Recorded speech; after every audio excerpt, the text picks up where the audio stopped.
अस्सलाम वालेकुम। मैंने सोचा क्यों ना आज एक कहानी शेयर की जाए, क्योंकि बाज़ औक़ात ऐसा होता है कि किसी और की कहानी सुन के हमें अपनी ज़िंदगी में महसूस होता है कि अच्छा, लोगों के साथ ऐसा भी होता है। कि शुक्र है अल्हम्दुलिल्लाह कि हमें अल्लाह ताला ने कितनी चीज़ों से बचाया है और कितने से फजल किए। एक दफ़ा की बात है कि एक औरत आई मेरे पास और कहती हैं कि मैंने आपसे अपनी कुछ बातें शेयर करनी है, क्या पता है कि मुझे उसमें कुछ मदद मिल सके। ये उनका बड़ापन था कि उन्होंने मुझे इस काबिल समझा। उन्होंने बताया कि मेरी शादी हुई थी और बड़ी अच्छी ज़िंदगी गुजर रही थी, बड़े अच्छे मेरे शौहर ससुराल वाले। शादी के 1 साल बाद अल्लाह ताला ने बेटी से नवाजा। बेटी कुछ महीनों की थी तो शौहर का इंतकाल हो। फिर वो कहती हैं कि बड़ा मुश्किल टाइम था, गुजरता गया तो ससुराल वालों ने कहा कि आप अभी जवान हो और बच्ची का साथ है, तो आप ऐसा करो कि आप अपने माँ बाप के पास चले जाओ, तो बेहतर है कि आप अपनी ज़िंदगी में आगे बढ़े। बहरहाल उनके माँ बाप उनको ले आए। 2-3 साल दूसरे करते करते उन्हें राज़ी किया गया, शादी के लिए राज़ी हो गई। माँ बाप ने कहा कि बेटी अब आपकी 6-7 साल की हो चुकी है, तो बेहतर है कि यह हमारे पास ही रहे, नाना नानी के पास, हम इसकी अच्छी परवरिश करेंगे। अल्लाह का फजल था, अल्लाह ताला ने उन्हें नवाजा हुआ था। उनकी शादी हो गई और जिनसे उनकी शादी हुई वो भी बड़े अच्छे लोग थे, वो भी पहले से शादीशुदा थे। उनकी भी बीवी का इंतकाल हो गया था, 4 बच्चे थे उनके। कुछ बच्चे उनकी अपनी बेटी से बड़े थे, उनके दूसरे हस्बैंड के, और छोटे जो 2 बच्चे थे वो इनकी अपनी बेटी के हम उम्र थे। उनके शौहर ने उनसे कहा कि आप इन 4 बच्चों को देखिए, तो आप अपनी भी एक बेटी को यहीं ले आओ, वो भी इनके साथ पले पड़े, उससे भी आपका उसी तरह से प्यार मिले। वो बड़ी खुश हुई, उन्होंने अपने माँ बाप को रिक्वेस्ट की, माँ बाप को मनाया, माँ बाप मान गए। वो बच्ची को अपने साथ ले आए, बड़ी मोहब्बत से, बड़े प्यार से। उनके शौहर ने भी बड़े अच्छे से कबूल किया, लेकिन जाहिर है वो बच्ची थी, वो इस चीज़ को एक्सेप्ट नहीं कर पा रही थी। वो अपनी माँ का प्यार और बच्चों के साथ बढ़ता हुआ देख कर अच्छा महसूस नहीं कर रही थी। कुछ महीने गुजरे तो बच्चों की आपस में लड़ाइयाँ होना शुरू हो गई और माँ बेचारी परेशान रहने लग गई कि मैं अगर अपनी बेटी की साइड लेती हूँ तो आएगा कि फ़र्क करती है, और उन बच्चों को सपोर्ट करती थी तो अपनी बेटी बड़ा रोना मचाती थी कि मेरी माँ है तो ये इनके साथ क्यों प्यार कर रही है। ऐसे टाइम गुजरता गया, लेकिन परेशानी बढ़ती गई। स्लोली कहती हैं कि मेरे शौहर को भी थोड़ा महसूस होने लग गया कि शायद ये अपनी बच्ची को ज़्यादा तवज्जो देती है और उसकी निस्बत मेरी बच्ची के साथ, मेरे बच्चों के साथ जो है उस तरह से नहीं वक्त गुजारती है, तवज्जो देती जैसा पहले था। कहती हैं कि मैं भटके रह गई, मेरा दिल अंदर से कटता था कि मैं क्या करूं।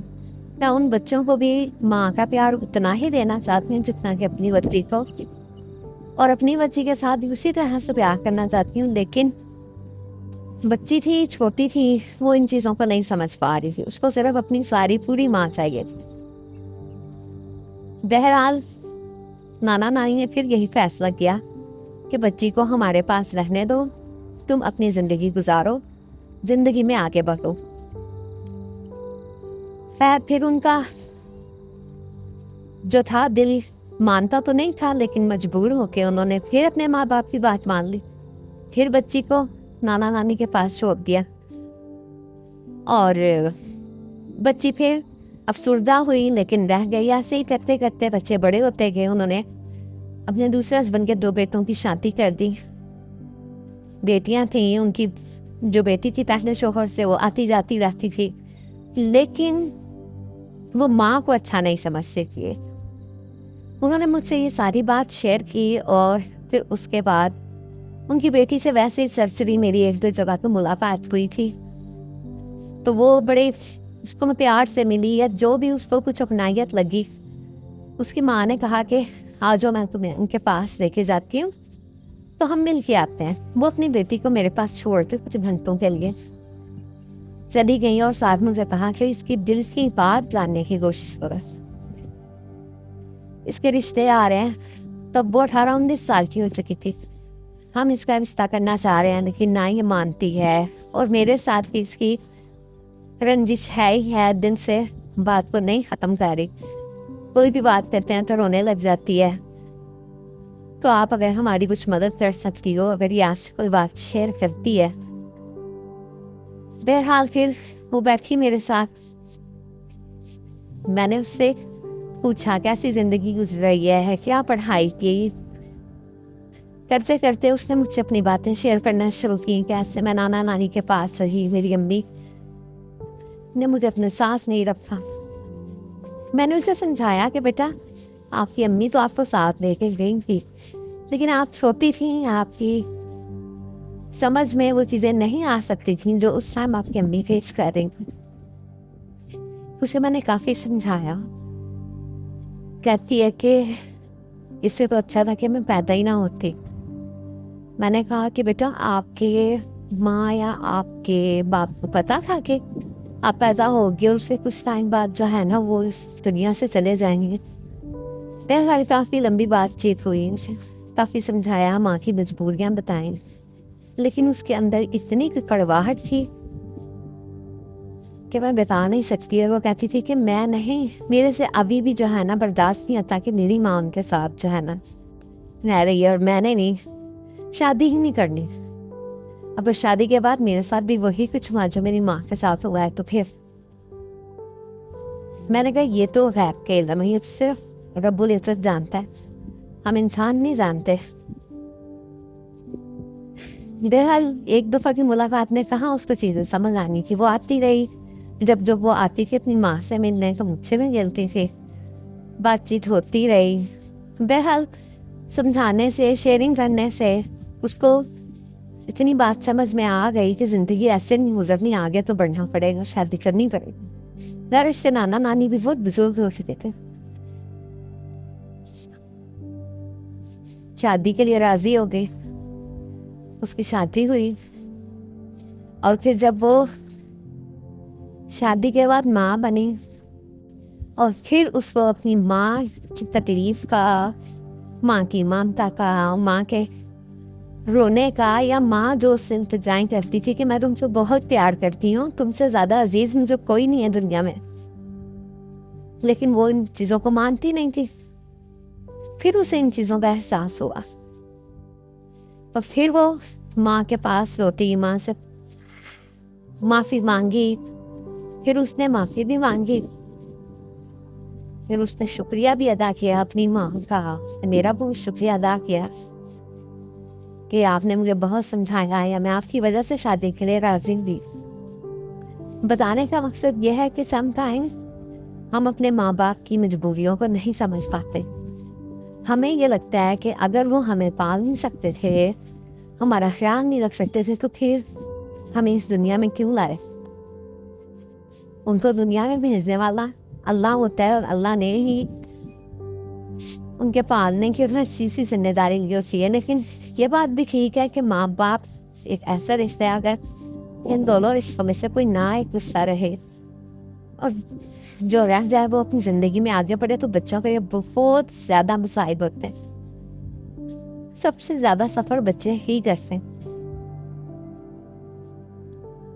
इस बात का मकसद एक तो ये भी है कहने का कि कुछ रिश्ते ऐसे होते हैं जिन्हें कुदरती तौर पे अल्लाह ताला अपने पास बुला लेते हैं कि वो वफात पा जाते हैं, और कुछ जो आजकल दुनिया में हो रहा है, बच्चे भी होते हैं माँ बाप की नहीं बन रही होती, अलग हो जाते हैं।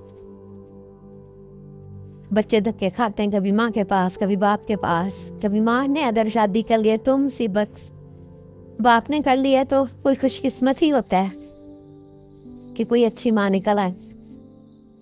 लेकिन मेरी ये इल्तिजा है सबसे कि रिश्तों को टाइम दें, रिश्तों को समझें, अपनी पूरी कोशिश कराएं, खुदा से ताल्लुक़ बनाएं, खुदा के करीब आएँ, उससे रो रो के माफ़िया मांगें, तो उससे कहें कि या अल्लाह अगर ये नहीं बेहतर तो तूने औलाद दी है तो फिर तू ही हमारे लिए रास्ते खोल, तू ही हमारे लिए आसानियाँ पैदा कर ताकि जिंदगियाँ ना तबाह हों।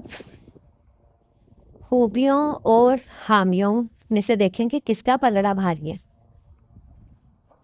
जहाँ आपकी अना आती है वहाँ अना को ख़त्म करें, प्यार से मोहब्बत से बैठ के बात करें। बड़े बड़े मसले बातचीत से हल किए जा सकते हैं।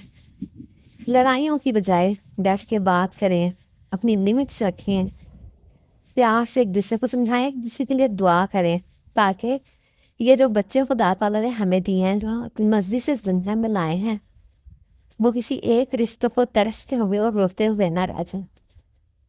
बहुत शुक्रिया मेरी बात सुनने का, और अल्लाह करे कि अगर हम सब में कोई भी ऐसा है जिसमें कमियां तो हम सबको क्या अल्लाह ताला अपनी इस्लाह करने की तौफीक दे। आमीन।